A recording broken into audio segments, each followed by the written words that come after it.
మాతృదూతాభ్యో నమః, పితృదూతాభ్యో నమః. శ్రీకృష్ణ పరమాత్మనే నమో నమః. శ్రీకృష్ణ పరమాత్మ అందరినీ కూడా ఆయు ఆరోగ్య ఐశ్వర్యాలు ఇచ్చి కాపాడాలని కోరుతున్నాం. తిరువూరు శేషమునింద్ర ఆశ్రమం నుండి ప్రతిరోజు కూడా ఒక మంచి మాట చెప్పుకుంటున్నాం. ఈ రోజున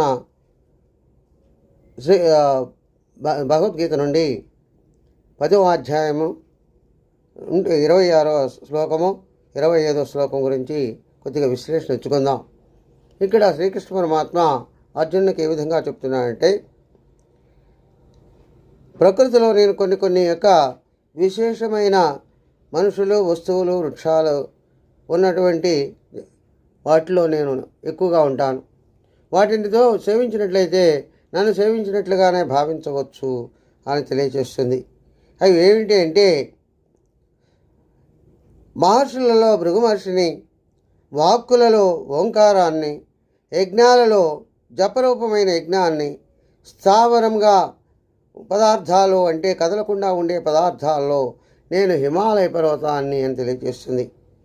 అదేవిధంగా ఇంకా వృక్షాలలో ఉన్నటువంటి నన్ను వృక్షాలలో అశ్వస్థ వృక్షము అంటే రావి చెట్టుగా వృక్షముగా తెలియజేస్తుంది. అదేవిధంగా దేవఋషులలో నారద మహర్షిగాను, గంధర్వ జాతిలో దేవతలలో చిత్రరథుడిగాను, అదేవిధంగా పుట్టుకతోనే జ్ఞాన తపస్సు సిద్ధులు కలిగినటువంటి మహర్షి జాతిలో ఉన్నటువంటి కపిల మహర్షిగాను భావించి ఉపాసించుతూ ఉంటారు.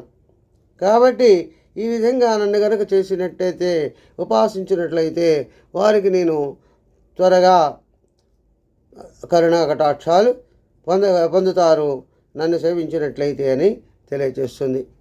అంటే పరమాత్మ అన్ని చోట్ల ఉన్నాడు. అయినా కొన్ని విశేషమైన వస్తువులు ఆయన్ని ఎవరైతే శ్రద్ధగా చేస్తూ ఉంటారో, ఎవరైతే శ్రద్ధగా చూస్తుంటారో, ఎవరైతే శ్రద్ధగా కొలుస్తూ ఉంటారో అలాంటి వారిలో ఆ భగవత్స్వరూపం ఎక్కువగా ఉంటుందని తెలియజేస్తుంది.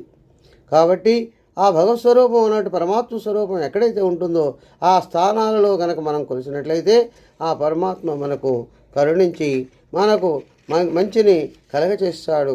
మంచి ఆలోచనలు వస్తాయి, మంచి శక్తి వస్తుంది. అదేవిధంగా మనం చేసిన ప్రతి పని అందరికీ ఉపయోగపడుతుంది. దానివల్ల ఇహము పరమ సుఖము దొరుకుతుందని తెలియజేస్తుంది. స్వస్తి. సర్వే జనా సుఖినో భవంతు.